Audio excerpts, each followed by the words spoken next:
What is up, everybody? Welcome back for another episode of Dolphins versus the World. And with me, as always, is our producer, Joel. And Anthony, my co-host, is with me today. Anthony, how are you feeling as we wrap up this season, unfortunately? Better than I did last Saturday. We were just all talking about how happy we are, or how it was a good idea that we wait a little bit, just the way it worked out with schedules. The time away has given me more time to just like look at, because right after the game I took a picture of it. It's on my laptop now, so I didn't have to have like a notebook. But I made like just a bunch of my initial thoughts like off my head, just about the season and, things I'd been thinking before the game, but obviously that were either confirmed or denied during the game. And then just being able to look back at them, there's a lot of stuff where I'm like, okay, let me like change that because I don't really feel that way. There's also been a lot of stuff that I still feel. So this is going to be a longer podcast where, and this was, a good idea by you where, we're not going to sit here and talk for 5 hours about the answers to this, and what we think all the answers are, but we are certainly going to at least bring up things that will carry into the offseason as far as our concerns moving forward with the Dolphins. Yeah. First off, let me just say I'm definitely glad we waited because, the first 2 days I was, I think also because they played Saturday and you had all Sunday to watch other teams play that right. were also playing terrible football. And it was just very frustrating. But after I finally cooled down and collected my thoughts, definitely this would be a different podcast if we did it Sunday or Monday. But, right. But this should be a bit of a longer one. Feel free to break it up however you would like. Could listen to it a couple of times if you're here. But before we get started, everyone be sure to like, share, comment, subscribe. We've appreciated all the support this season. It does mean a lot, and we continue to do this moving forward. And every bit counts in growing this. So thank you, everyone, for all the support this year. Speaking for me and Anthony, if you want to say anything, we really appreciate all the fans.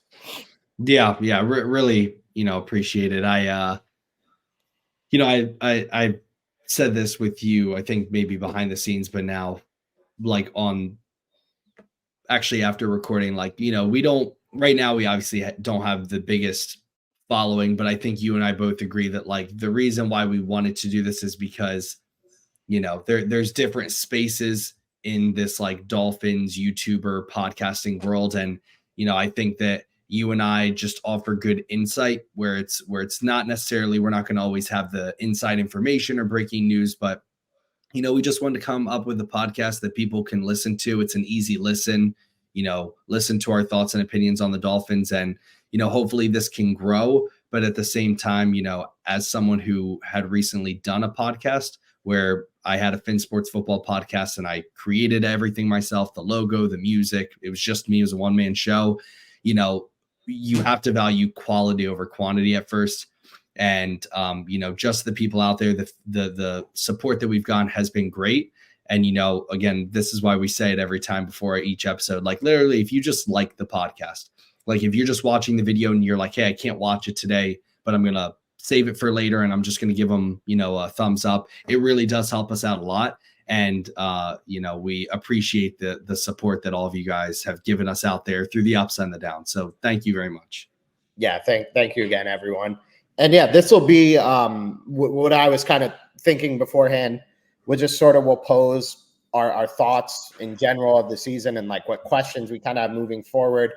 And then potentially in the near future here, not sure when, we'll figure that out, as it goes forward and keep everyone updated, but maybe talk more in depth about stuff. And, as it always is in Dolphins for the off season, it's going to be busy. Like I'm sure they're going to be active. There'll be a lot of rumors. As I've said a couple of times here, good, bad, indifferent with the Dolphins, it's never boring. No matter how bad it is or how good it is, it's always entertaining at least. They keep you on the edge of your seat. But Yeah, so we'll get into it here. As far as the game goes, we'll talk about that first. General quick thoughts from me, because I don't really have too much interest in breaking down the game because they lost. So there's no more games. So what can we take away from the game? Not much, because it's going to be a different team next year. The Chiefs can take away stuff, but the season's over. It is what it is. Just disappointing to only score 7 points, and those 7 points kind of being like a pretty fluky 7 points. And when the defense these past few weeks for me just stepped up time, even not just past few weeks, honestly, since Jalen Ramsey's came back, this defense has stepped up time and time again. And it had injuries. And then against the Ravens, it had a very bad game. But excluding that, this defense was so good and gave you every chance to win games and then some. And in the culmination of a season's long work, you put up 7 points. Like, I know the conditions, I know this, I know that, but the bottom line is you put up 7 points. Like, that's all you could do. That's all you could give this defense, especially when you have an offensive-minded head coach. It's really disappointing and, like, just flat out, like, embarrassing, honestly. Yeah, I mean, I agree with everything you just said. I think you summed it up perfectly. To me, this was one of those games where I went into it and I was saying this, like, this game shouldn't be being played, and it wasn't because of the Dolphins. I mean, you look at the Chiefs even. I mean, they're going to look at that game and be like, we should have been up, by 3 touchdowns before halftime, but there was drop passes, Patrick Mahomes sailing footballs, because, I mean, again, there was 15 people hospitalized. There was Dolphins players who got treated after, Chiefs players got treated after for hypothermia and what it's called, Frostbite. And it was just like, there's a lot about the game that, yeah, I could sit here and say, like, there were some passes Tua sailed. Like, there was also passes that Travis Kelce dropped and Patrick Mahomes sailed. Like, it was just a horrible game. But to me, what was most disappointing, and this goes back to something I said after the Titans game, and everyone will know exactly where I'm going.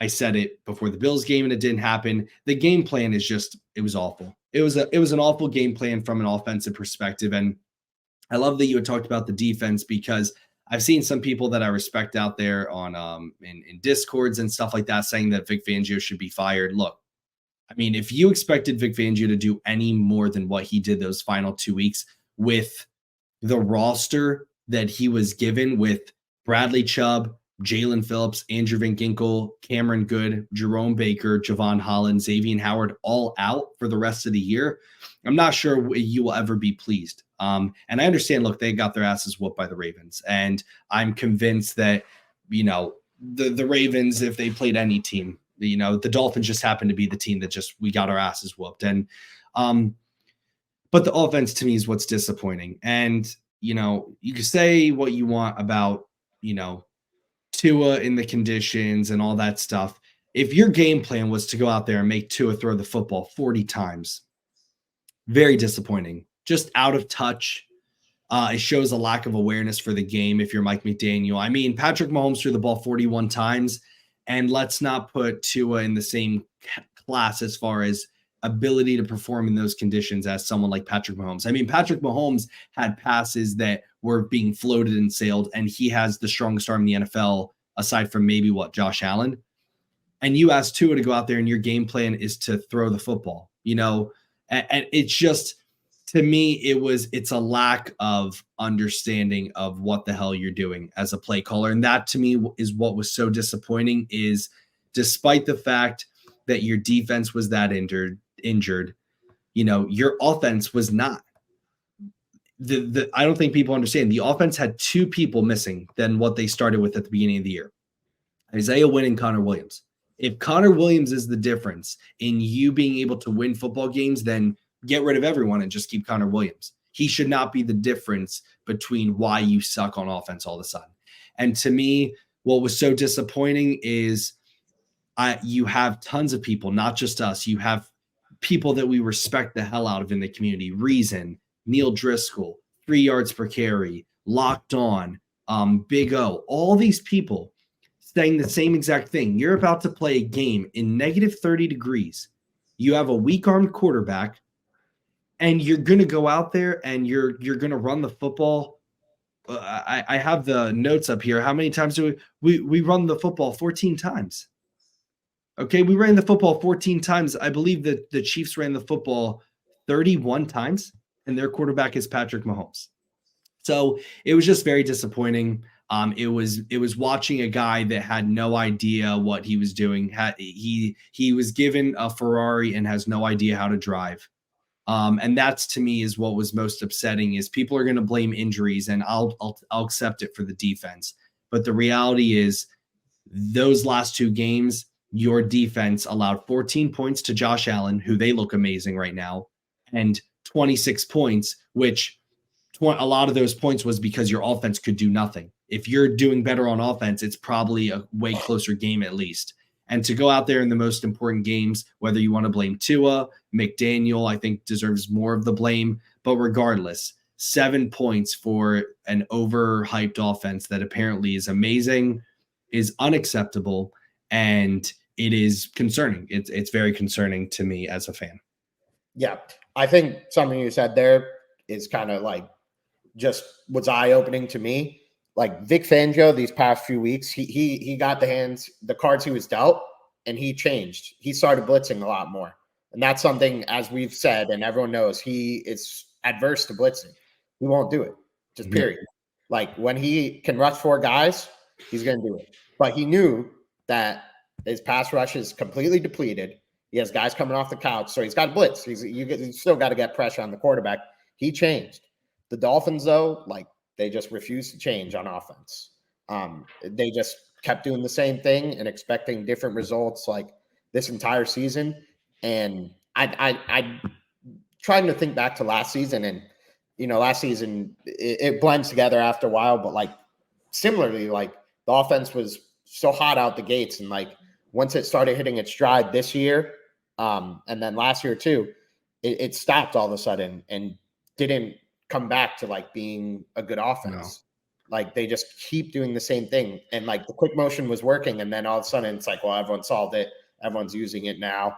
Like teams know how to react to it. Right. Like where's the next step? And the next step just never came. It just no, go ahead. Yeah. And look, people are gonna talk about certain passes and Tua's ability to play in cold weather. Look, I'm just gonna say this.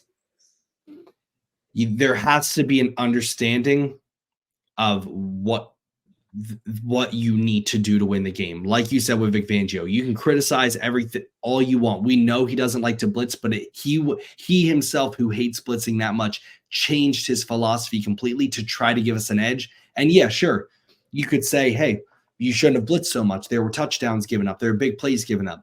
Patrick Mahomes could have sat back there and read War and Peace with the amount of time that we were allowing rushing for. I mean, and understandably so.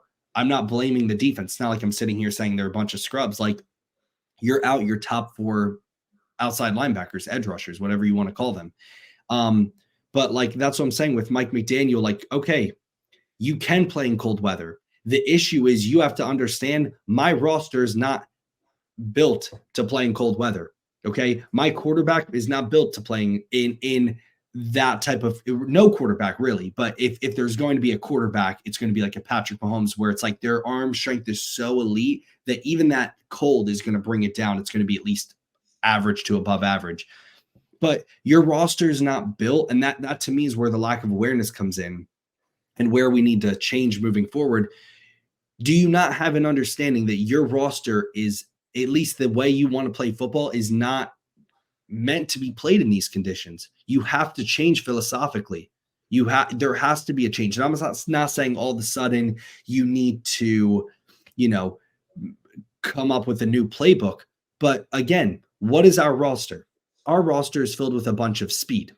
That's what it is. Our offense is filled with a bunch of speed and stuff that's going to trick you on motions, get out to the perimeter and beat you with guys like Achane, Mostert, Tyreek, Jalen. In the cold weather, speed does not happen.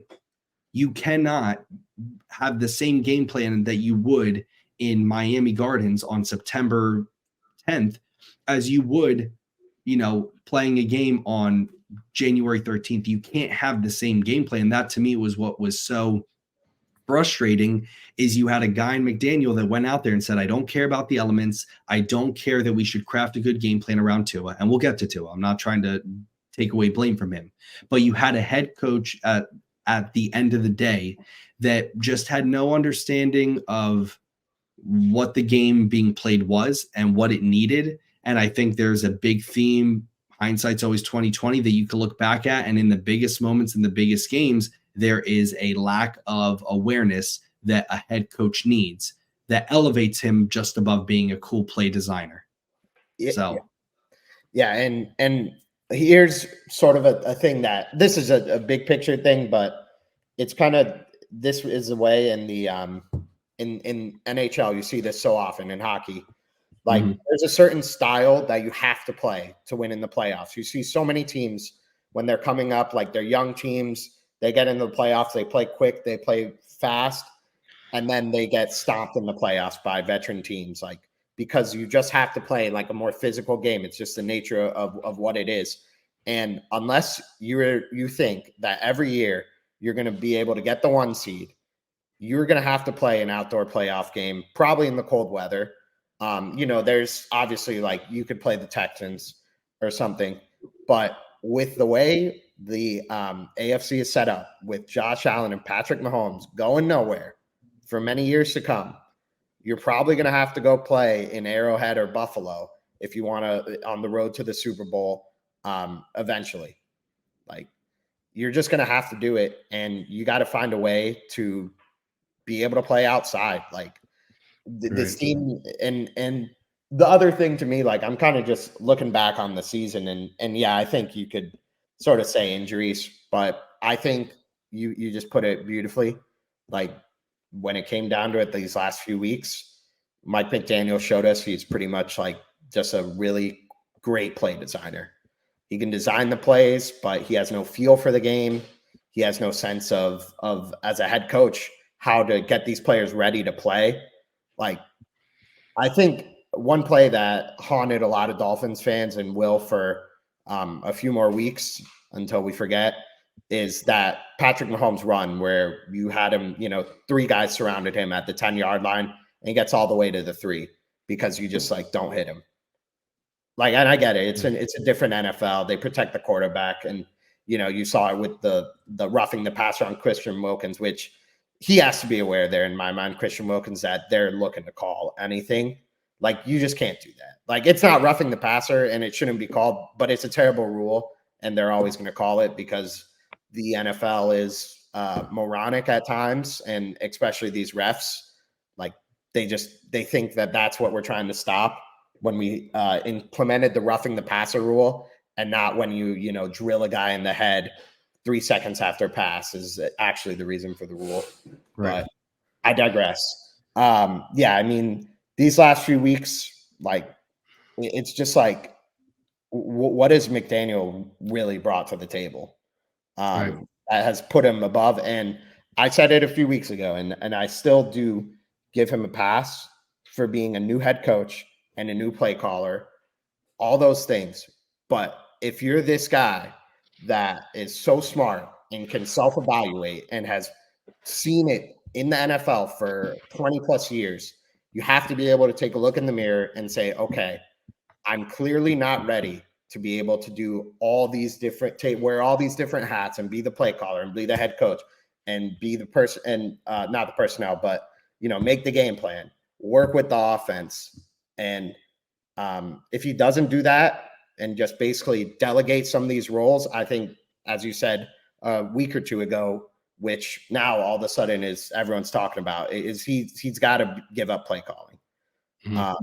He's not ready for it to do both. And, I think as we're going in next year, it's really crazy to say, but I think everyone knows it. He's on the hot seat. Like, and I don't think anyone, if you said that, even 5 weeks ago before the Tennessee game, you'd say, are you crazy? You should be signing this guy for the next 15 years. Like, this is the best coach you've had. but I definitely think he's on the hot seat. And, that's an interesting place to be. But yeah, I mean, and you could talk about whatever you want on him. But for me, it was just sort of having these guys ready to play, having the mental fortitude and the ambition to just do whatever it takes these last few weeks. Like, there's a lot of guys on there who like to win, but this is like a cliche saying, but there's not enough guys who hate to lose.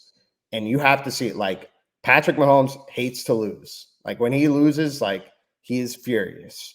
And I just don't think you saw that with the Dolphins, like, these few weeks. Like, you didn't see them go to another level, like, do whatever it takes to go win games. Like, Tom Brady hates to lose. I just didn't see it out of this team. And the play calling, just got to give it up. Yeah, a lot to unpack right there with that, and a lot of stuff I agree with. To me, McDaniel right now, I'm not saying that he won't be the head coach next year, because there's people that think you're going to fire him and replace him, which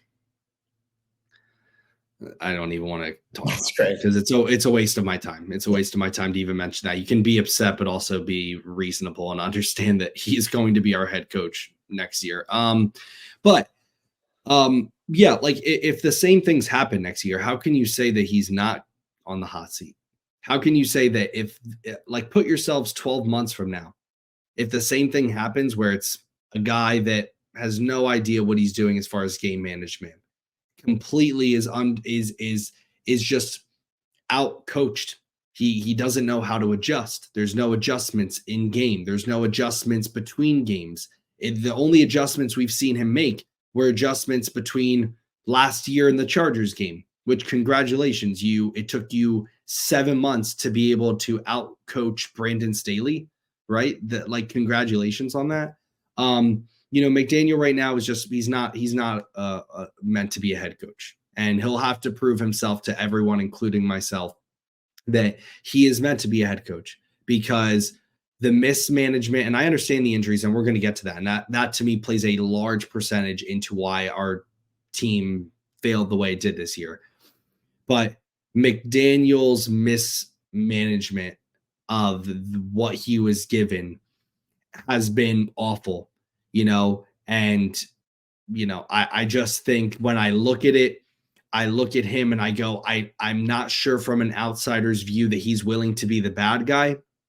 I don't think he's willing to get on guys. I don't think they fear him.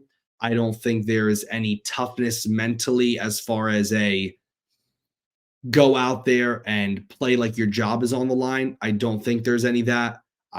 This could be complete cap, but I think people are just too comfortable in that building. And in fact, I won't even say that, because I've heard that privately, that it's a league-wide thing. It's not even a Dolphins thing. Like, people in other organizations think that the Dolphins are too comfortable as an organization, and you could tell the way they play. Looks like it. And I think that'll kind of be maybe a struggle right there between him and Vic Fangio.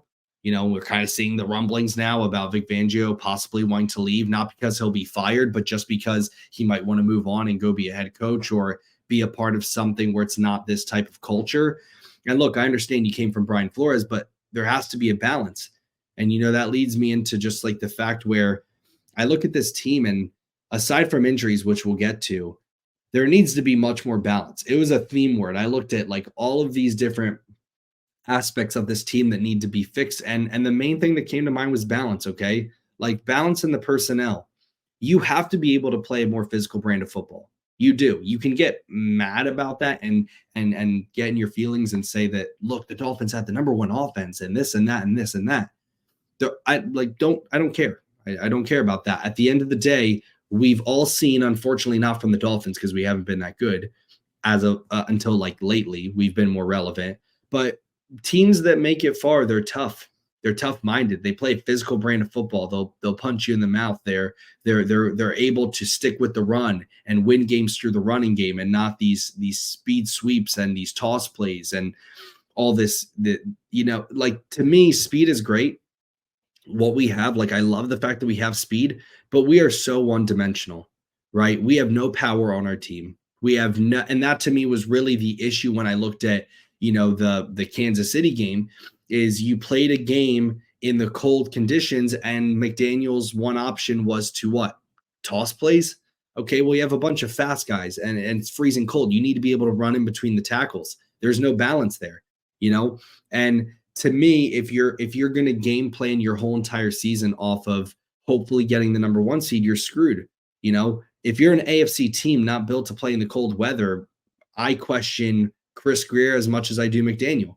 Because if your philosophy is we're just going to hope that we play long enough in the regular season, and then when it comes time for the postseason, we'll have home field advantage. Good luck with that. It's not going to be sustainable. I look at the balance in the play calling, right? I don't need to hammer this one home because I've talked about it, Chase, and you know this, and I don't mean to sound like a broken record, but I've been talking for weeks now about how the play calling is incredibly predictable. Incredibly predictable. There needs to this is a life lesson. With diversity comes balance. Okay. And that's a big thing that you can go socially, culturally, whatever. There's no diversity in our place. It's the same place. I've said this. People don't want to listen because they act like, God forbid, someone that's not a football mind addresses it. And it's like, oh, it can't be true because you never coached football or played. Like, I'm letting you know off my eye test. The Dolphins, they can't run in between the tackles. It's always toss plays. And then when they do throw the football, it's a screen pass, which how many of those did we see in the Kansas City game? It felt like every other play. I was going crazy. It looked like Adam Gase out there. And then you run the same pass play every time. It's that little skinny post in between the numbers and the hash marks to Tyreek Hill, and defenses are all over it. And as much as we will get on Tua, you can't expect Tua to go out there and out. Like, there's only so much you can do. It's like they know this play is coming. How much can I look off a guy? And then when I can't throw to him, either I'm getting sacked already, or there's no one else open and no one else able to do anything. And to me, again, I look at it, there has to be more diversity in the throws you're making. Does Tua's arm dictate some of that? Maybe. He's not his game is not let's throw outside the numbers all the time and these hard passes where he's going to stay in the pocket, take a hit, and throw a laser 25-yard out route. So, yeah, there's only so much you can do there. But, again, diversity in the run game. You need to have the personnel to where you can run in between the tackles. And don't tell me it's because of Connor Williams and Isaiah Wynn. Okay, it isn't. Okay, we say whatever we want about Liam Eichenberg. Yeah, he's definitely not Connor Williams. Like, your scheme and your talent and the backs you have and just the physicality, it's not we're going to punch you in the mouth and run it up the throat. And that's really what you needed. Right? Our play calling was way too predictable. We have a coach that wasn't willing to stick with the run. I mean, what was that drive? I think we got down. We were running like, I want to say we ran like, or maybe it was against the Bills game where we had like 5 runs in a row for like 25 yards. And then it was 3rd and 4th down and he threw it 2 times. Again, it's that type of stuff where it's like, you're not going to win. I don't care who's at quarterback. You're not going to win any games. And then lastly, the balance in the culture. Like, again, I'm not in that locker room. I'm not. But I'm just saying it looks like, to me, what it looks like is McDaniel is, I don't know if anyone's been in this situation, but it's like that cool babysitter or like that cool substitute teacher that came in. And you're like, man, I love playing with them, love hanging out with them. Like, they're really fun. They don't really discipline us much. Like, awesome to play with him. But to me, like, again, there's no fear. Even watching Hard Knocks, same speeches, same type of like I looked at the guys in the locker room and like, if I'm and I said this after a couple first Hard Knocks episodes, I went, I'm not really feeling McDaniel as much as I thought I would because I did too. I was kind of like, what? Yeah, I was like, I'm not really feeling the message. Right. So I just think, look, the Dolphins are always going to be at a disadvantage because we play in Miami. You can accept it. You can deny it. I don't care. Now, what they played in with -30, that's a separate situation because chances are you're never going to have to play in that again. But the reality is that you are always going to be at a disadvantage because you're most likely going to have to play in cold weather, and the just lack of awareness of building this roster for that, and also the lack of awareness of calling a game for that was just again, there's no balance on this team, and I'll hammer that home. And then lastly, eventually at the end, we'll talk about the balance of injuries where, I mean, my God, how many episodes did we come on here, Chase, where the first thing you said was, we're hobbling into this game, we're limping into this game. I mean, it was like every week. So yeah, again, it's just, we can head into Chris Greer now, because I feel like I kind of mentioned about how this roster was constructed, whether it's cap space wise or, the versatility of the personnel on this roster. But I mean, again, we're a one-dimensional team, and if you take us out of that one dimension, we're not able to do anything else well. Yeah. Last thing I'll just say about McDaniel. I mean, this is a bit on too, and look, I don't have any idea what's going on in the meetings, so this could be happening. But to me, like McDaniel needs to realize that he can sacrifice Tyreek Hill being wide open for Jalen Waddle being walking into the end zone sometime. Like if the play develops, and Tyreek Hill runs his route, like, and then they all focus on it, and to a pump fakes, I'm sure there's some plays where Jalen Waddle will be beyond wide open. Like you said it through the all 22 you were watching. We'll get into that on Tua, but yeah, that to me is as much on McDaniel as on Tua. I mean, personally, maybe even more, but we'll to me, I put it more on. We'll talk about it when we get to Tua, because I have some thoughts on that with Tyreek Hill and how that was a massive underlying story, and God forbid anyone said anything about it. It was like, well, it's Tyreek Hill. It's like, okay, well, if you don't think it's having an impact, you clearly didn't watch the Chiefs and why they got rid of him. So yeah, and I mean, and it's too friendly. Like even after the game, I saw that Justin Houston went right into like the Chiefs locker room and celebrated, and that's just like as a fan, that's like ripping your heart out and throwing it on the floor. Like I get we're in the news, it's 2024, and like we're not living and dying here with this. It's a game at the end of the day, but like, come on, man. Like, if this was like 50 years ago and teams are even like talking with the other fans, like the players get ripped to shreds, like there's still got to be like the competitive spirit there. And I get like Justin Houston just came in and everything, but like you got to set the tone, man. Like that's not cool. But yeah, like it's just comfortable. Like I think that's the way to put it. And it's so funny, like all this, and this is going to be primarily negative everything on this, but like it should have been a great season. Like the season started great, like, and everything, and we look back and there's plenty of positives to take away and awesome stuff that hasn't happened before for the Dolphins, like that these guys are bringing to the table. But like the taste is just soured by like how you showed up down the stretch, like when it mattered. Like these guys were just not like ready. Like it's as simple as that. Now let me say this, because like, look, having come from Brian Flores with this team, I understand, like, I am very appreciative that like guys are not like, it is not toxic in that locker room. Like we both appreciate that about Mike McDaniel. However, I said this 2 weeks ago and I will say it again today. Too comfortable and too uncomfortable lead to the same exact product, which is not reaching your potential.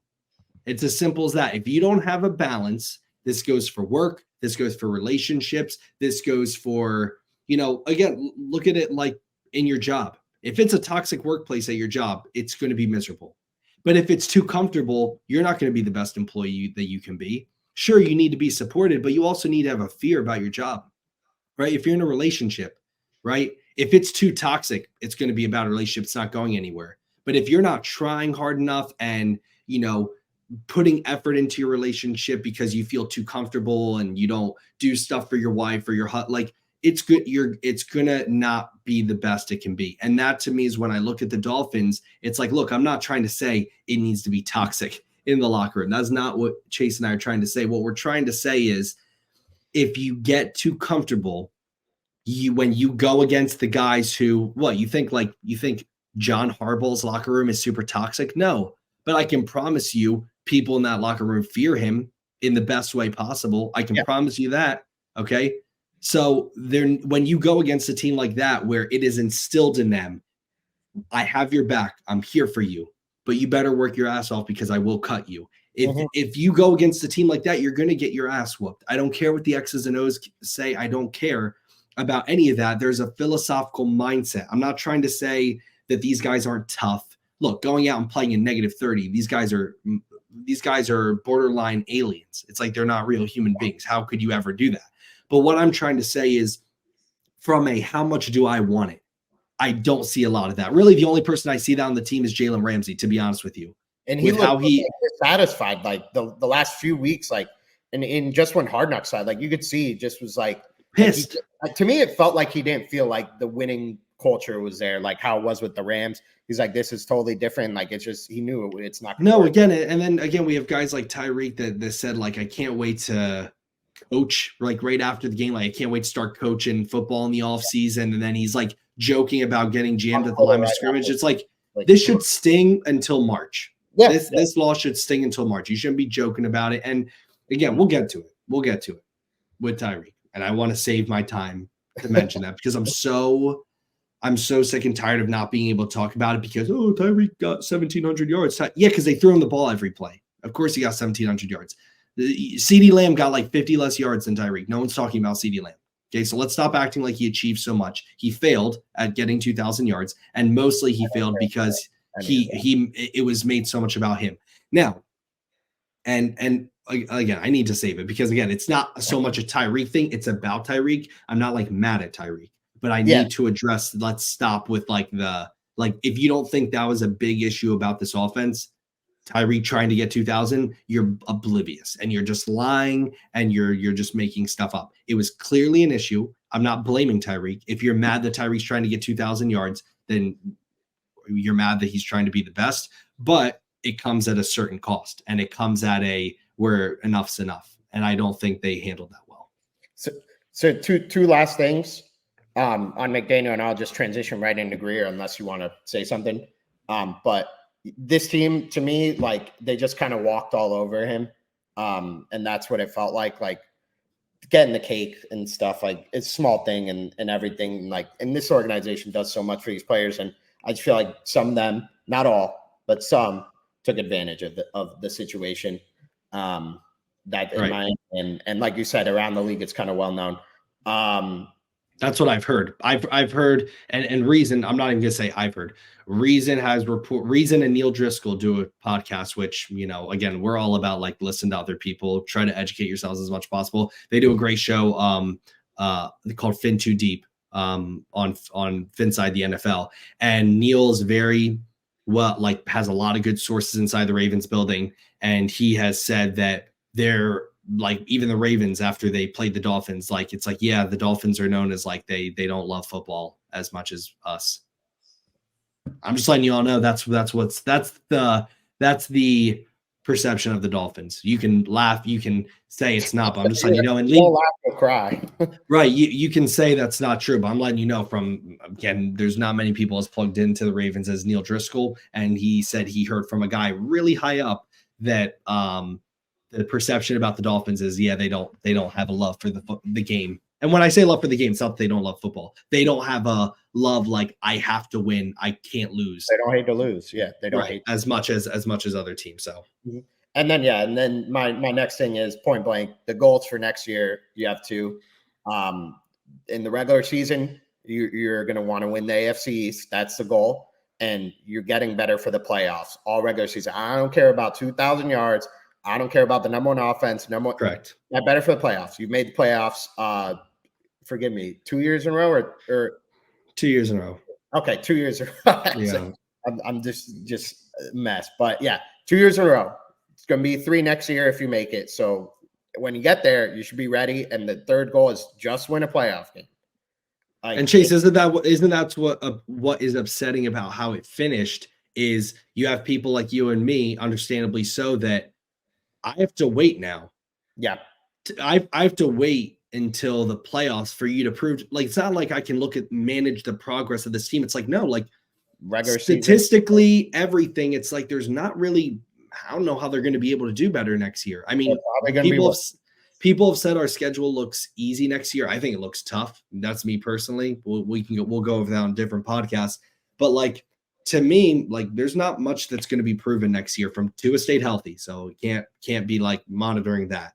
Yeah. McDaniel and the offense were number one. Tyreek, I mean, again, he got pretty damn close. I mean, like again, didn't get 2,000, failed at that, got like 200 short. Now he missed a game, but like, okay, a lot of yards, can't look at that.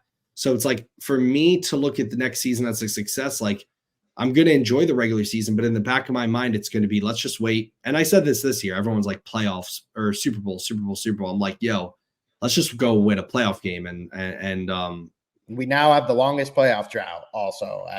Which is, it's embarrassing. It's embarrassing. It's embarrassing. It's point blank embarrassing. It was embarrassing before, but now every list, we're the first one on it for that. And yeah, let me just talk about Grier.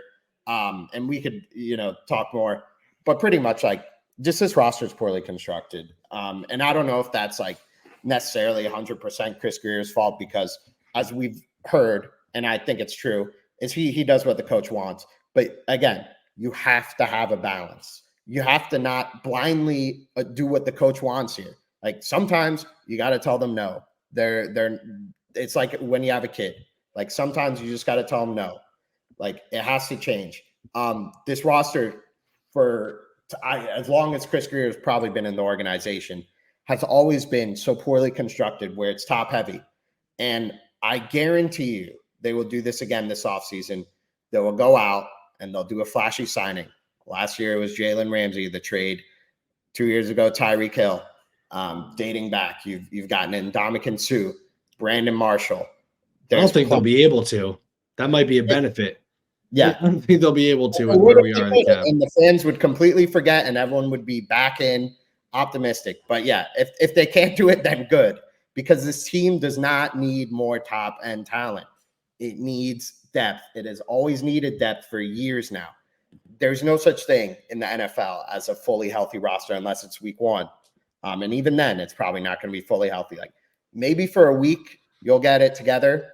But this time of year, it's who's most healthy. And the teams who are traditionally most healthy are the ones with good depth, because you could put in these backup pieces and there's not a big drop off.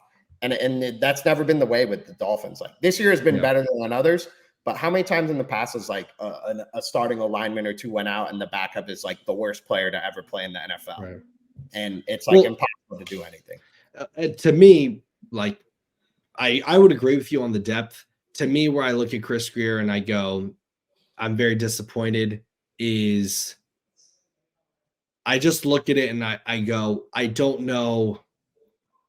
Because again, there's people that know more about what goes inside that building than I do, that make it seem like the reason he's kept his job this long is because he's just a yes man. Whatever the head coach wants, he kind of does. He doesn't really. And I'm with Ross too.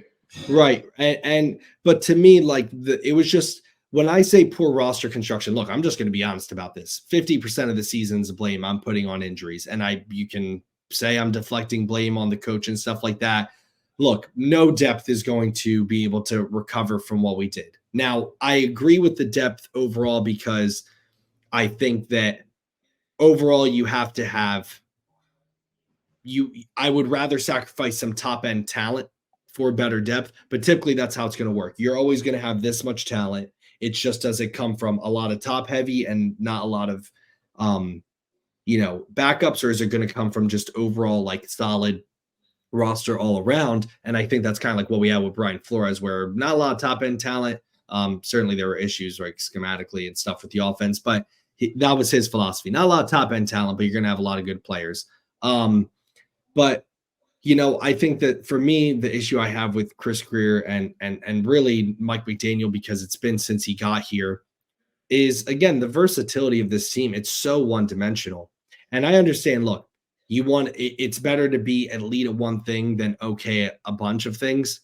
But when your one thing that you're elite at only works if you in the ideal conditions where it's like I played at home and the crowd is quiet, like if that's the only thing you're good at, then you didn't do a good job building your roster. And that to me is where I have an issue. Is it's not like, look, if teams are like really built around the run game, right? It's like, okay, like, look, if you want to be really good at the run game and build around that, that's awesome.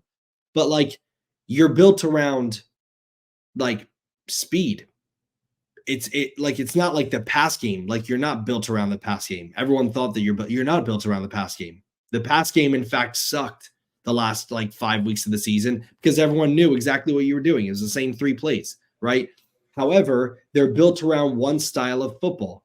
Their roster construction. Look, I love having Jalen Waddle and Tyreek Hill. And look, it was great. It worked like really well all season. I'm not trying to take anything away from that, but like, you have 2 speed guys. You have a bunch of speed guys on your team. Guess what? Guess what happens when you don't play in Miami? That speed isn't that fast.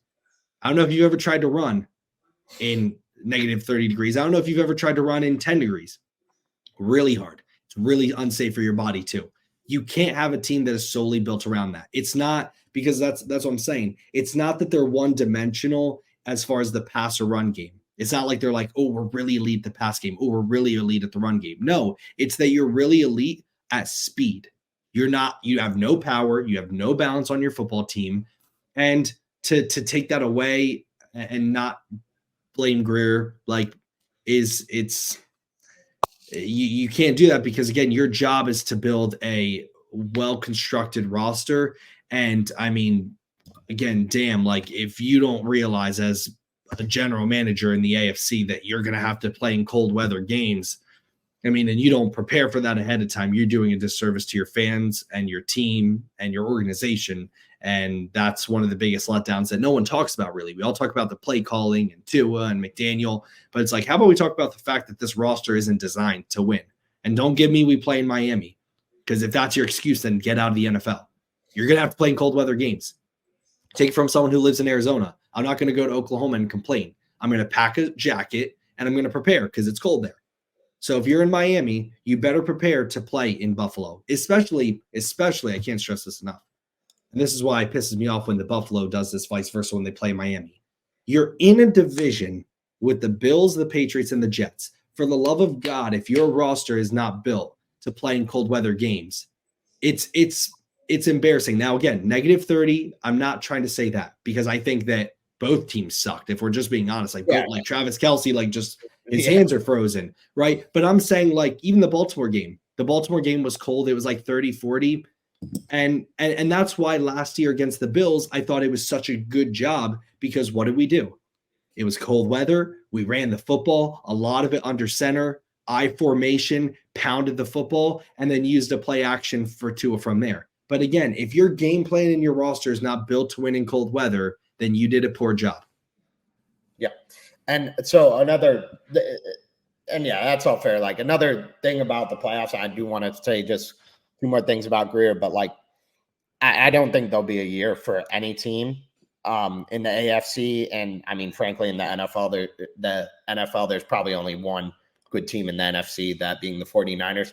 The path, like, was so there for the Dolphins this year. It won't be this open before. Like, the Bills, they're peaking at the right time, it looks like, but they generally had a down year. And the Chiefs are not going to be this bad again. They will not make this mistake of not having guys who just get wide open and drop the football. Like, that's not going to happen. Like, if they Chiefs just catch the ball, they win that game by like 35 points.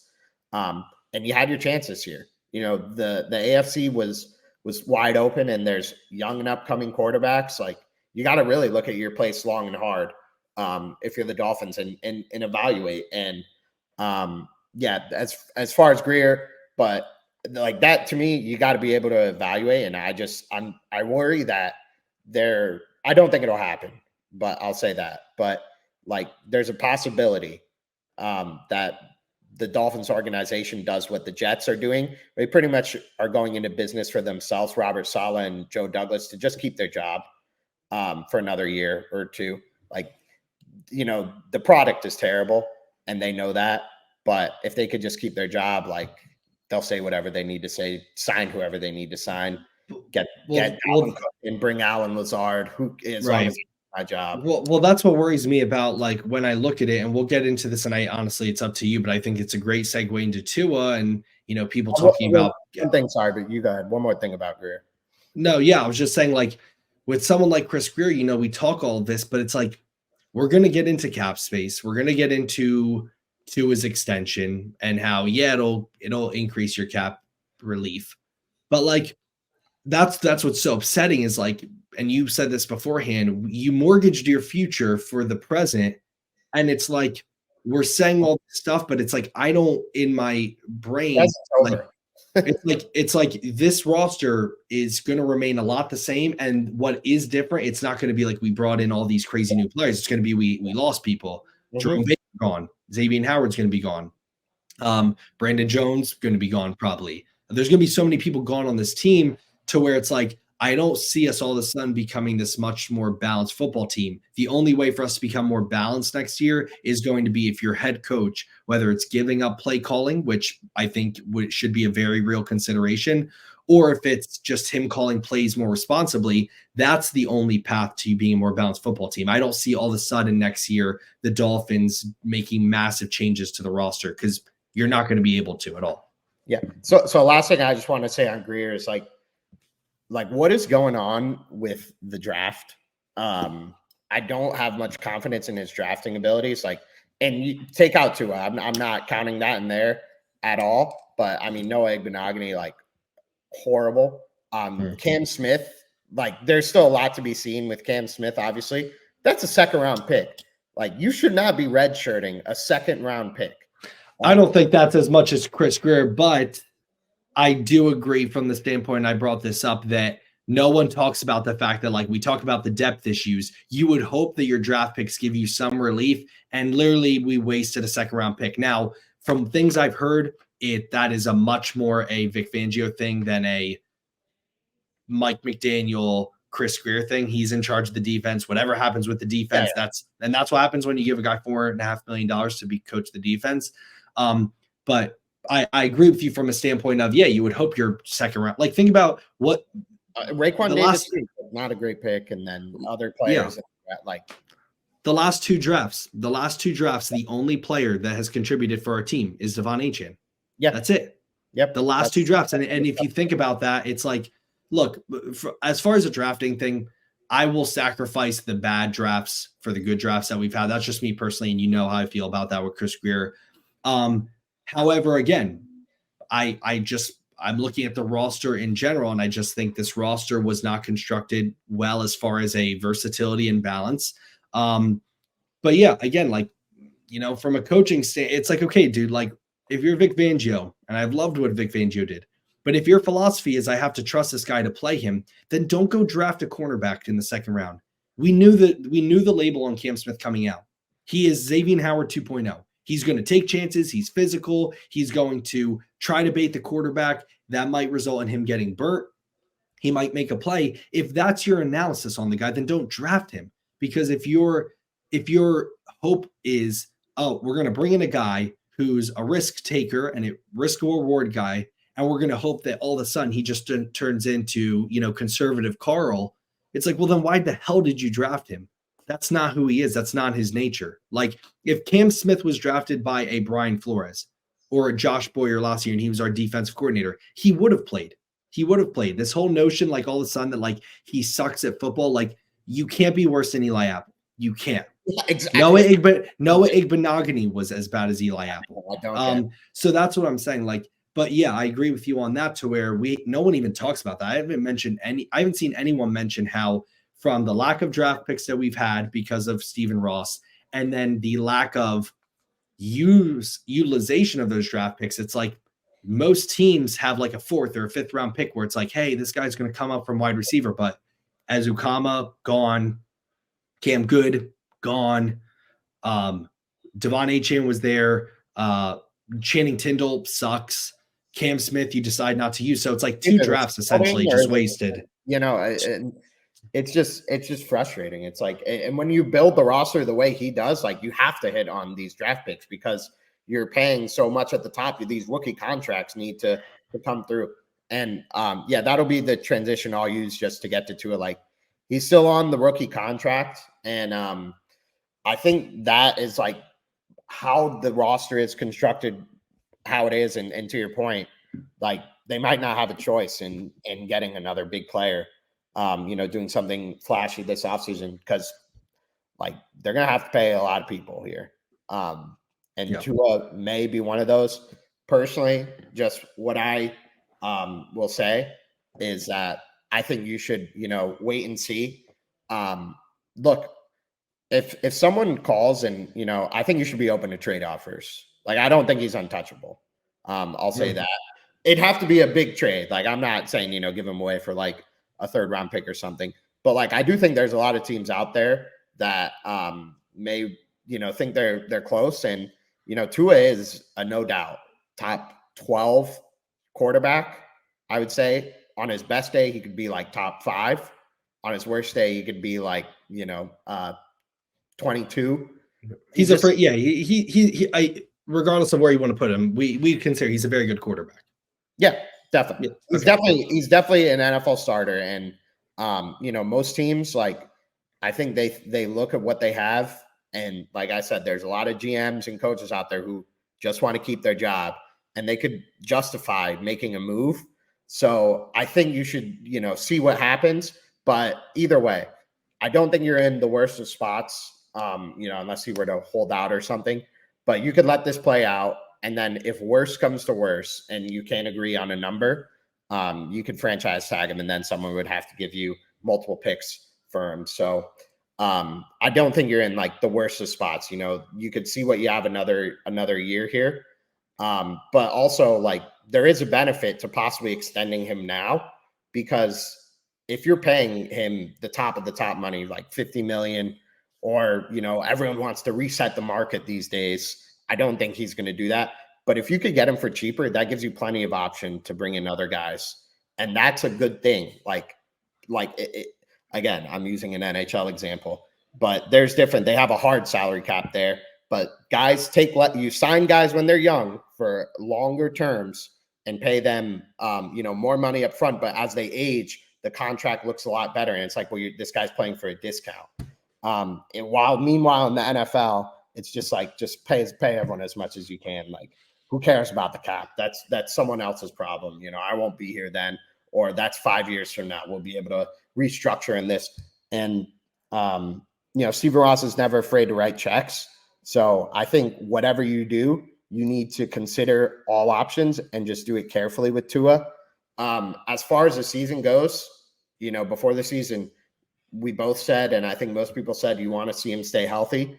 And it's funny just how the goalposts move. At least for me, like, I was thrilled to see him healthy, but I do still have questions, like, if he can, because down the stretch, he just seemed so timid, and was scared every play to get hit. Even that first interception, you just saw his footwork just became terrible all of a sudden, when he had to stay in the pocket, because he didn't have any confidence in the O-line. I don't think it was a confidence thing in himself. I think he just was worried about getting hit. And part of that, was his trying to do his proper falling so he doesn't hit his head. And how could you blame him, after all he's been through? But you have to be able to stay in there and take a hit. And I think, like, you could see that a lot. You could justify so many different things, like how he goes to the first read all the time. Like, maybe that's, he wants to get the ball out because he doesn't have faith in the line. Like, you could look at this so many different ways. But what I want to see next year for like tangible growth, I think what I would do would be to wait and see. Like, let the year play out. Don't commit to anything. I need to see ability to sacrifice the first read for the second or the third or whatever, like, consistently. Like, I know that the play works well, but when you get to a point where all you're running is that play, someone else has to be like even more open. And it's nice to move the ball 5-10 yards at a time, but when it doesn't work and you're stuck putting up 7 points a game and 14 points a game, kicking field goals, all this, something has to change. And as we talked about, like, I think the most likely and easy change is just McDaniel giving up play calling, and I think that would change a lot. But you need to see, like, from Tua, just him to be more comfortable, like, just not in himself, but in the team. Like, have a faith in the team, have a faith in these other receivers, have a faith, not to just go to Tyreek, trust the O-line. Like, that to me is what I need to see next year, and then you can go forward from there. As far as if he's like a Super Bowl winning quarterback or anything like that, like, you said it. He still is. I think the circumstances, like, it's not Patrick Mahomes where you can have everyone hurt on your team and, you still go on to the Super Bowl. Like, you're going to need some luck and help, but you're not miles away. If you could fix a lot of things, though. And I think that's kind of just a general theme. This is not on one person today, I think, is what we're talking about for this whole season. It's on a lot of different people, and a lot of people need to get better, or it's going to be, bleak. Yeah, look, I need to have a couple of minutes on this with Tua because number one, I believe Tua is a franchise quarterback. I believe Tua has earned the right to be our franchise quarterback. I believe we can win a Super Bowl with Tua as our franchise quarterback. So let me start off by saying that, because I know there's going to be people that come out and everything you say, Tua, if you don't have Tua in your top 5 list, you're a hater. Look, I don't know what more you want other than me saying that he's a franchise quarterback and I think you can win a Super Bowl with him. There's a context take on Tua that is contextually what's going on with our team that makes the most sense. And there is in a vacuum, regardless of what's going on, take on Tua. And the issue is that because of the cap situation that you forced yourself into, you essentially have to go with the context of what's going on. So my non-context take, just in a vacuum, how I feel about Tua Tagovailoa. We need to stop with he's an elite quarterback. Tua is not an elite quarterback. Let's just stop. That doesn't mean you can't win a Super Bowl with him. Doesn't mean he's not a franchise quarterback, but they're not all built the same. Elite needs to just be in general stop being thrown around. Justin Herbert's not elite. Jalen Hurts is not elite. Jalen Hurts brought his team to a Super Bowl. Elite, to me, 4 guys. Lamar, Allen, Mahomes, Burrow. If your name does not end in one of those 4 names, you're not an elite quarterback. And honestly, Stroud's getting to that point with what I've seen him do, okay? Maybe Jordan Love too. Yeah, but right now, those are the 4 guys. So we need to stop saying, like, I don't know how you can watch Tua, and I'm not putting all the blame on him. Again, I put a lot of it on play calling over him. But I don't know how you can watch Tua and be like he's an elite quarterback. Does he have elite traits? Yeah, of course he does. His accuracy and anticipation. Now, it just so happens that because of our game plan and our horrible play calling, those elite talents, the little that he does have as far as he's not physically elite, but the elite talents he has weren't really on display because you're running the same 2 plays. So it's like it's hard to anticipate a route that they already are anticipating coming, right? So in a vacuum, my thoughts on Tua is he can win a Super Bowl with us. He is our franchise quarterback. He's not elite. He's a very good quarterback. He would be in the next tier. Then there is those are just my takes on him in general. Okay. Then there's the contract talks, this is where we get into the in a vacuum versus context. In a vacuum, I think it is a wild take if you think Tua is worth more than $40 million. If you think that Tua should be getting paid more than $40 million, I respect you and you as a human, but I do not respect the take at all. I think it's a ludicrous take to think that Tua is worth that. Now, here's the issue. Daniel Jones, number one, got $40 million a year. Daniel Jones shouldn't have gotten half of that. In fact, they shouldn't have even given him a contract. They should have done what you said and waited it out because no one wanted Daniel Jones. So I don't know why you rushed into that. Okay. Justin Herbert's an issue because Justin Herbert has elite talent, but didn't prove himself and also did not deserve the money he got. So a lot of times people will say Tua should be paid this or that, and people will use those 2 guys as examples. Well, I'm here to tell you that those are also bad contracts. Deshaun Watson was a bad contract. That doesn't mean all of a sudden you give that to Tua. If it weren't for the cap situation, they should be giving Tua a 5-year, at most $200 million contract, $40 million a year, and 3 years out after 3 years, guaranteed. I'm trying to think, guaranteed at most 120, 130 million, because I don't know how many teams out there would be willing to give Tua that. Okay. Now, contextually, the Dolphins are not going to get Tua signed. And I think they want to get Tua signed because of the cap relief and just they believe he's their franchise quarterback. You're not going to get Tua signed with that type of contract. Now, again, I will say this not just for Tua, I'll say this for NFL players. If someone came to me and offered me, considering my injuries, considering I've done nothing at all, even remotely close to earn that money, and that's being generous, 40 million, if we're being honest. If someone came to me with 5 years, 200 million, 130 million fully guaranteed, you would be an idiot to not take that. Now, with his representation, he might not. But what I'm trying to say is, I think if I'm leaning one way of what's going to happen because of the situation we're in, where we kind of need to extend him just to create cap space, 100%, I think that they're going to give him a 45. So I think realistically, if you're asking me what I think he will get, a Russell Wilson contract, 45 a year, 5 years, 225, 150 guaranteed, out after 3 years. I think that's real. I think that's probably what it's going to be. But again, if we're sitting here saying like, what would be the smartest thing to do, regardless of the cap situation? I mean, again, I agree with you. I think that how much does he deserve whenever it's time for him to get a contract? 35 to 40 is where I'd push it. Stop saying Daniel Jones, because Daniel Jones should have gotten half that. But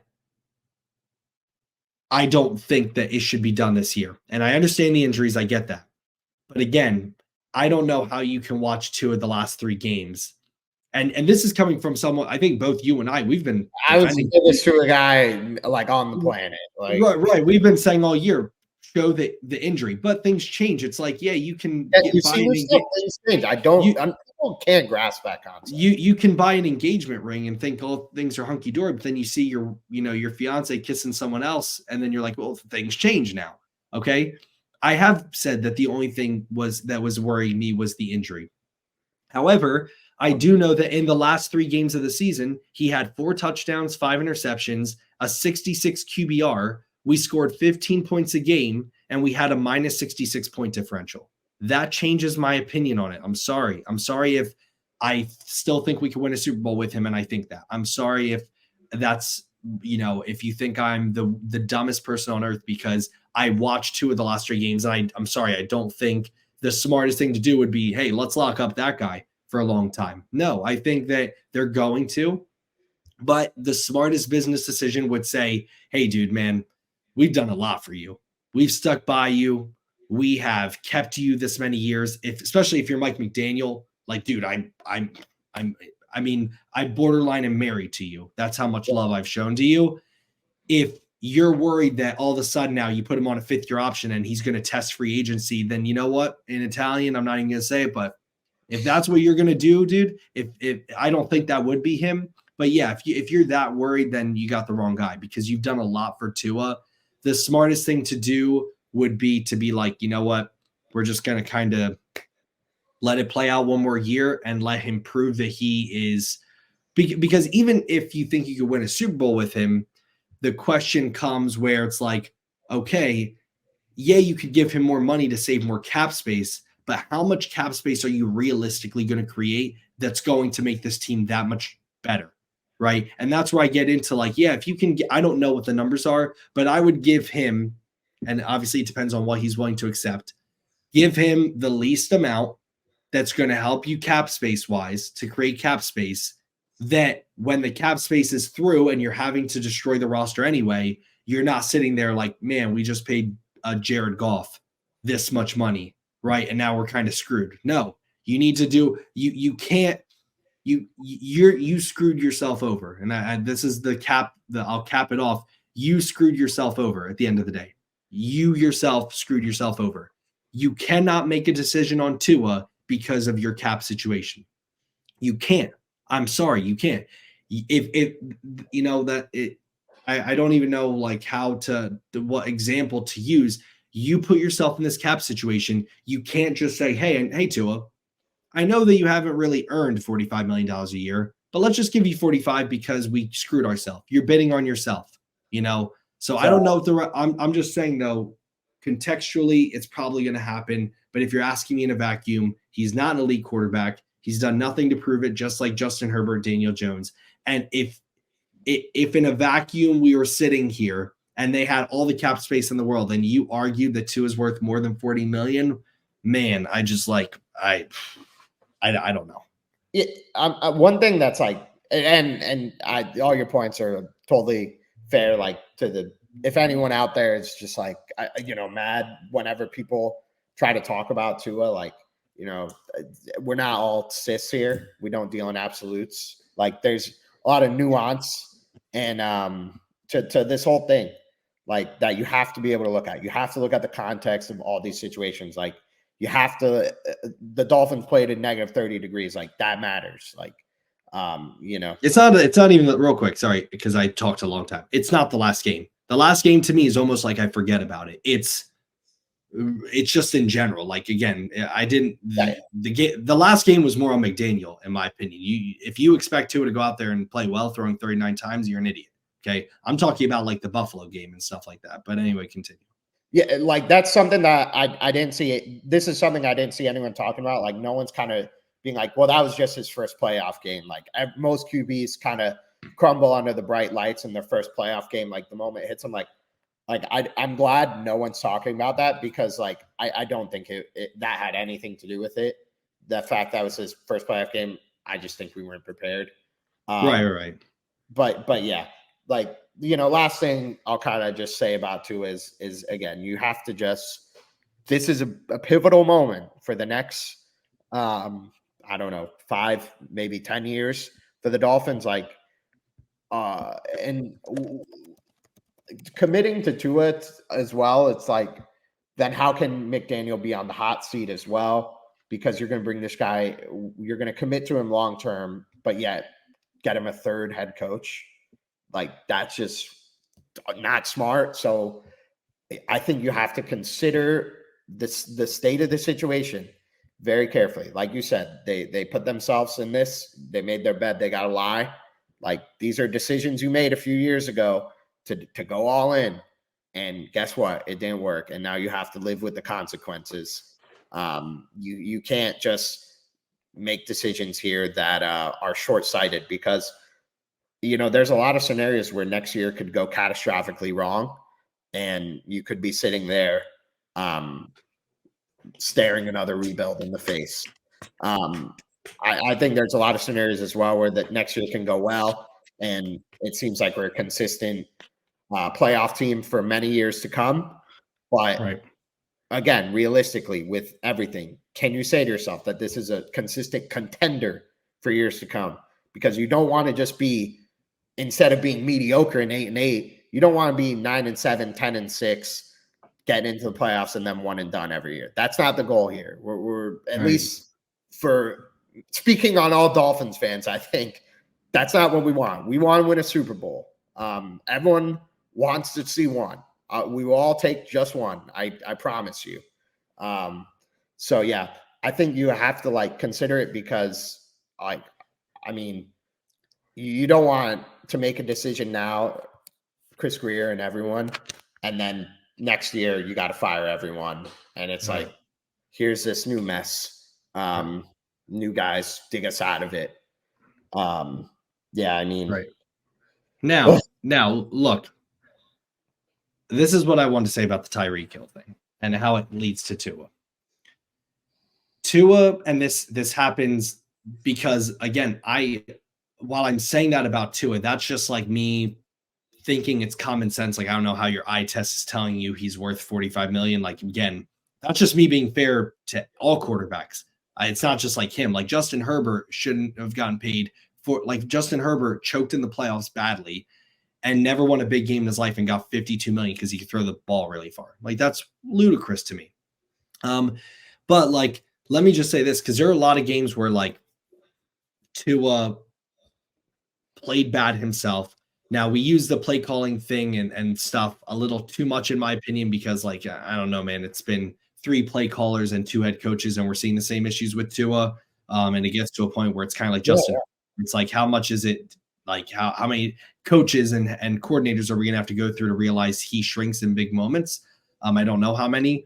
But again, there are situations where I don't think the Dolphins are helping Tua. Like, again, if your quarterback's best trait is anticipation, but you're calling the same 3 plays and the defense is anticipating him, what do you want Tua to do, right? Kurt Warner talked about this. He did a film breakdown and said, like, no team asked their quarterback to do more than Tua, just as far as what they're asking to do, as far as signaling the motions, throwing to spots, even though the defense knows exactly where those spots are. Like, it's incredibly hard on him.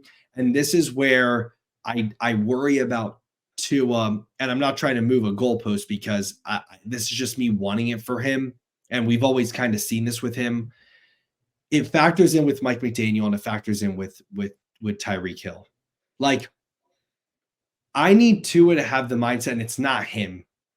So it's like I'm asking a lot, probably. Tua needs to have a F your 2,000 yards. I'm not going to throw you the football because there's another guy wide open. Tua needs to have a F your call. This is horrible, Mike McDaniel. We're running the football. There isn't that. There isn't that. And I think that is a big issue. Is, to me, when I look at Tua, like, if we're being honest, I think Tua, in order to take that next step, and he needs to understand that his career is on the line, because regardless if he gets a big extension or not, like, your future after the next 2 years is on the line. He needs to have a F you, I'm not doing this mentality. And to me, it's very much like, again, there's a train and it knows where it's going, and Tua is just on board. And Tua needs to be like, no, that's the wrong way. Get out. I'm going to move the train, or I'm going to move the car, and I'm turning left. I know you want to turn right, but that's a stupid way to go. That's what I need to see from Tua. Like, Tyreek Hill, do I think Tyreek Hill and McDaniel are like, hey, you can only throw to him. You can only throw to me. No, I don't think that. But I do think Tua is not a asshole enough to be like, screw your 2,000 yards. I'm not throwing you the football. Jalen Waddle's wide open.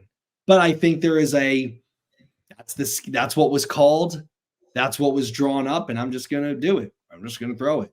Hey, I know it's 3rd and 1, and McDaniel, for some reason, called the screen pass, but that's what I'm going to do the play. No, I need you to go to line of scrimmage and be like, this is the dumbest effing play I've ever seen in my life. It's 3rd and 1. We've run the ball 5 times for 30 yards.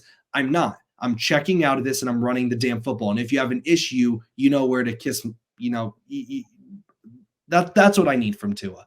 And I don't see that. I don't see that fire. I just see a guy that goes out there and is like, able to execute really well. And if it goes wrong and it goes south, I did the play you asked me to do. Right. And that's what I need, because, again, the reality is the hand he's been dealt. And I don't mean to say that in like, poor Tua, because also, again, it's like 3 coaches now, same stuff.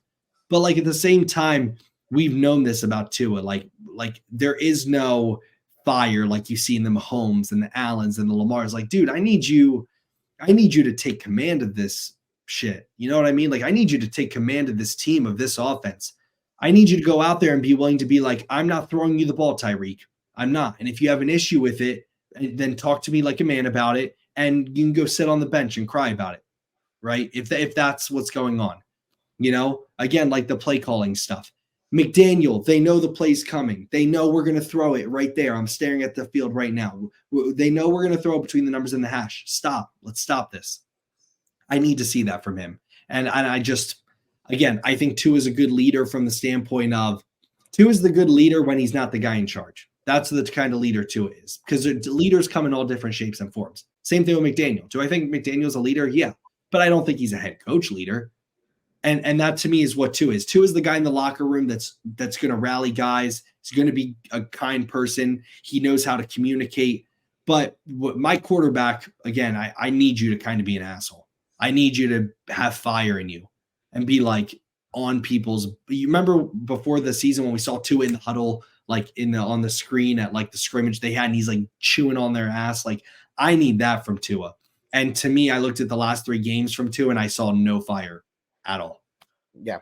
It feels like it just, like, as the season went on, the message from the off season, like everything that we wanted to change, like they just fell back. They like regressed these last few weeks. Yeah, I mean, I don't even remember what I was about to say. But let me try to think here. What was it? No, but yeah, I need to, again, like that's the growth I need to see it's very passive, and it's very just like he's a bystander of what's going on. It's like, no, that to me is just as much what makes an elite quarterback as the ability to win big games. It's like, dude, I need to see when things aren't going wrong that you put this team on your back and you say, F it, let's go win this. Yeah. And I don't see that. I see a guy that kind of just goes out there and goes with the motions. And if everything's going smooth, he is as well of an executor as anyone in the NFL. But sometimes you need to go above the X's and O's. And sometimes if your first read's not there, rather than throwing it because you know that's what you were coached, you need to be like, no, it's not going to be open. I'm checking out of it, or I'm going to extend the play and throw it to someone else. So and you kind of talked about this earlier. Like, I think a lot of it is like the accountability aspect of it. Like, they all hold each other accountable, and they say it. Like, in these past 2 years, I've been like, they're saying all the right things. Like, I love how they come out after and say this, and this. We need to do this better. We got to be this. We got to be better running the ball. We got to be better doing this. I got Tua saying I got to be the better of this. But then they don't go out and do it. Like, they say they're going to do it, and then their actions are not that. Like, that's what's happening. There's been an accountability, like, verbally, but just on the field, it hasn't happened. Like, because it's not a coincidence. It's not a coincidence that McDaniel and Tua get along so well. It's not. They're they are the same. They're not willing to be the bad guy. They're at least it seems. Again, I'm not trying to say no to. There's people that know to. I'm just saying how it seems to me is it's two guys that are just they're not willing to be the bad guy. They're not willing to be an asshole, and like. I don't know. I think you need a little bit more of that. And if it's too comfortable and, people are afraid to, you're afraid to be walked all over or you're being walked all over because you're afraid to speak up and say something. Like, again, like I said about the Tyreek thing, like every wide receiver wants to break the 2000. I don't know why we acted like Tyreek was the first one. Like, we act like every other wide receiver goes out there, every other alpha wide receiver, and is like, nah, I'm good not breaking records. It's like, of course, Tyreek wanted to break 2000. But Tua needs to go up to him and be like, yo, it's getting to a point where it's like, we need to focus on other crap right now. We need to win a playoff. So we need to win a playoff game.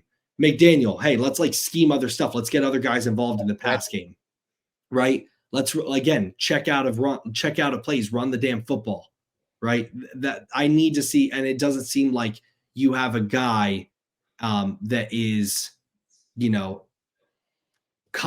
comfortable. I don't even know, because it's not like I don't think he's scared. I don't think he's scared of McDaniel or scared of Tyreek. I just think that's his personality, where he's a very humble, which I love, but there needs to be a point where you're not afraid to speak up a little and get angry at the big names players. Yeah. And look, there's like just so much that still has to be like figured out here, and they're going to take their time. Like, I don't expect there to really be, it'll be quiet for the Dolphins until after the Super Bowl. And we'll just kind of talk about that. We'll put a bow on the season. I'll give my just like quick couple line thoughts on the season as a whole, and you could too if you want. Fun to start and just gut wrenching at the end, because you saw what this team could be, and it did not reach their potential. And they, quite honestly, at the end of the year, they had really underwhelming performances, and that's 2 years in a row now, where down the stretch they were just kind of playing their worst football. And obviously, at the end of the year, you can't be playing your worst kind of football. Yeah, overall, I mean, I'm not I'm not into like it was a fun season. Like, I don't know. It's like if you're in a relationship and you're like, well, there were good times. It's like, yeah, but you also broke up and it was toxic and it was like, oh, it like ended. So it's like, I don't know what people like want, like the silver lining. It's like, you had a really good roster. Injuries played a huge part. I don't really know, like, again, yeah, it was fun, but it's like, that was like 5 months ago. It's like the end of the day, you had a roster that could have won a Super Bowl, and you lost the division with a 3-game lead, 5 games left, and your team showed up, didn't show up when it mattered most. And there needs to be a lot of changes made next year and not a lot of cap space to do it. So it's like, it's not meant to be like rude, but it's like when I think of like what I thought about the season, it's like I guess like, yeah, like there were games that were fun. But also like overall, it's just like I'm incredibly disappointed. And you know, the only real positive about this season was that I feel like we had a good season, us, doing this podcast. But That's it. like, people that are like this, people that are like the season was, I had lots of fun with the season. It's like, okay, you belong on the Dolphins because apparently all you want to have is fun. I don't know. I'm tired. And it's funny, my family are Steelers and Cowboys fans. We all got our ass kicked this year, but it's like I'm tired of watching like my family's teams always win playoff games. I'm tired of it. So it's like the tank year was fun. Like I don't know what the tank year was like really fun. Like watching a team not be expected to win, like that was a super fun year. Like if you want to have fun, like just go watch TV or go play Madden. Like I don't know what you mean fun. Like I don't watch Dolphins football games like for fun. Like I expect, maybe if we aren't expected to win anything, but it's like my expectation this year was more than lose the division and lose your first playoff game. So it's like, overall, what were my thoughts of the season? Frustrating and disappointed because it was avoidable. Yeah. And here we are, another year eliminated after the first week in the playoffs. No, and truth be told, this was a honest moment for Dolphins fans ever. Like they are probably like their top 3 biggest joke in the NFL. Like for sure. Like the Cowboys, which is horrible. It's hard to say. It's hard to say because we love the Dolphins, but it's true. If we weren't Dolphin fans and there was a team that consistently, dude, like we make fun of the Jets. It's like at least the Jets won a playoff game in the last like 10, 15 years. Like, so that's what I'm saying. Like, hopefully this season was humbling. I know it taught me a lot as far as when to get hype and what to buy into. But yeah, like again, you look at this team, it's like worst playoff drought in NFL in the NFL right now. Haven't won a playoff game in 23 years. Offensive line, like this is just an example. Our offensive line coach like doing illegal drugs, right. It's like the Dolphins right now. And it's hard to say because it's like, I don't say this like to be funny. It's like, no, like this is my favorite team and I have to witness this. It's like, we are a joke. We are a joke. And even though right now we have a lot of talent, like, and it was funny that it was kind of brought up with our old throwbacks, like our helmet says it all. Like, and I know people like the helmet more, but like you look at the old helmet of what we used to be and the new stuff of what we are currently. And it's just like, yeah, we're not a serious franchise right now. And I hope next year there are things that, and that's what I'm saying is like, there's things that they can do next year that can stop that, because by all accounts, this was all avoidable, even with the injuries. It's like you should have had the division won before the last 3 weeks of the season. You should have had the playoff. You should have had a division won by the Cowboys game, after the Cowboys game, and you didn't. This was all avoidable. There's a chance you could do the same thing next year, but essentially in order to do that, you have to hope that your coach changes philosophically, which we saw from last year to this year, he didn't. So maybe if his job's on the line, that'll help. But yeah, I mean, at the end of the day, we'll see what goes on moving forward. But just overall disappointed. Yeah, and I think this is the most pivotal Dolphins offseason in quite some time. Yeah. And I feel like that gets thrown around a lot, like with every team's like every offseason so big or whatever.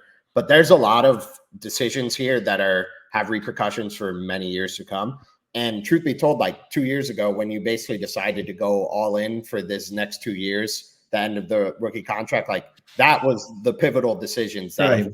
This. And now you got to like backtrack and clean up the mess that was made because you got nothing to show for going all in. So you have to like now figure out how can we, A, get better with limited resources, B, keep the guys we have that like are on a lot of expiring contracts. Like you got to prioritize them, and then see what are you doing inside the organization. Like, do you have the right staff? Like, Right. what more resources do we need to get? Is the scouting department good enough? Like, This we're going towards the future and you're going to need draft picks. is the biggest offseason by far since 2018, because if you want to not talk about it because it's uncomfortable, that's one thing. If the same thing happens next year, Greer will be gone, McDaniel will be gone, and Tua, even though he will not be gone because I think he's going to get an extension. If you think a new coach is going to come in here and 3 coaches are going to stick with Tua, like, no, it'll be a bridge quarterback Ryan Tannehill situation, in Tennessee, where it's like, yeah, we'll keep him for like maybe a year or 2 until it makes sense for a contract. But this is huge because, again, Chris Grier is not going to last 2 coaching changes. Mike McDaniel, I mean, I don't know how people can say if you got to the playoffs, like there's people who have gotten. The offense isn't prolific. What is Mike McDaniel bringing to the table?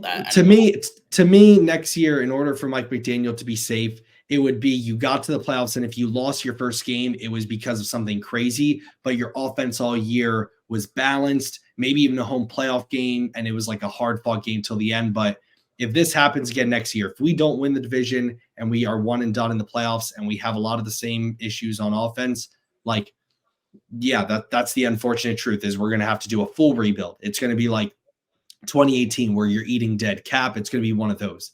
So it's going to be a long, if this season doesn't go the way it's planned, it's going to be a long next 2 to 3 years. Well, that what I worry about, because as we've said on this podcast and today, and everyone's starting to realize, and if we're realizing it, God knows the players are, like, if this is a coach you can walk all over, this could get real ugly. Like, if they come into the season like just kind of loosey goosey, like, because the team's going to be worse and there's going to be a lot of teams that are better.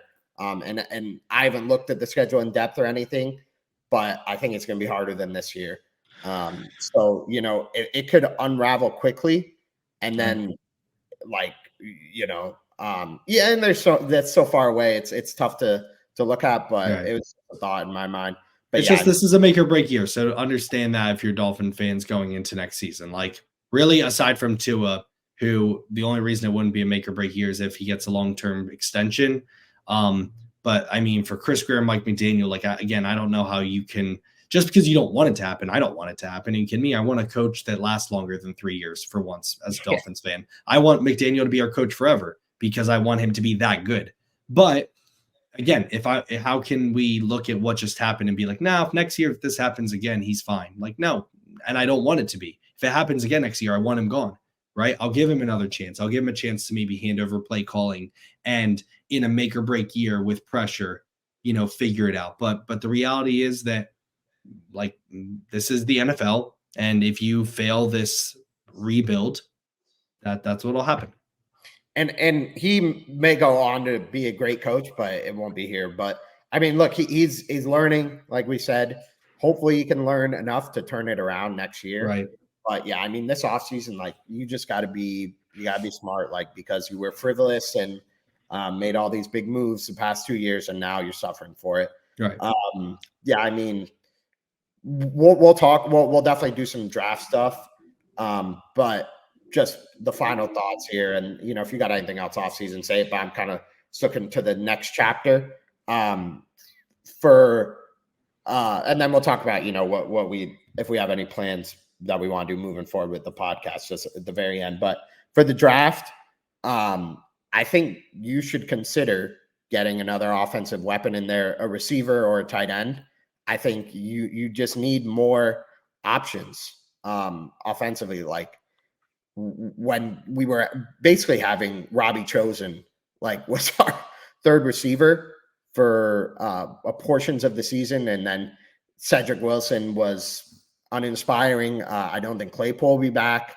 You need a third player, like, on this team. Like, it can't be just throw the ball to Tyreek. And as you can see, Tyreek or Waddle could get hurt, and then if both of them, God forbid, go down, what would happen at that point? Like, there just needs to be more care in constructing this roster, and I think that starts with the draft.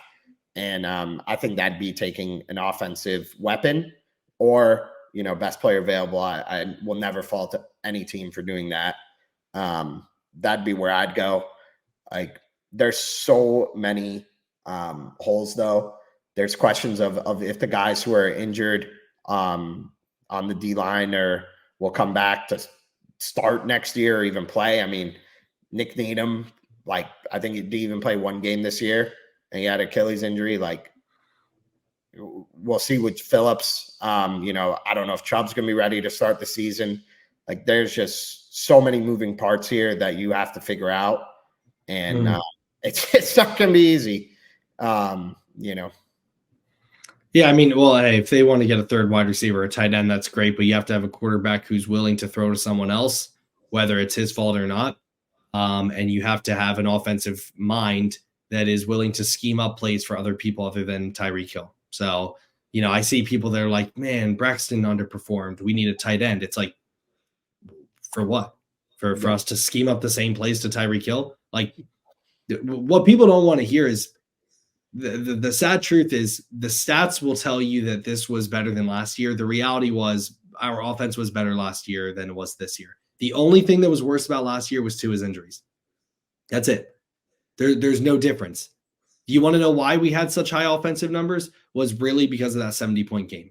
If it weren't for that, we wouldn't be first in anything, points per game, nothing. It was that one blip in the radar that never happens.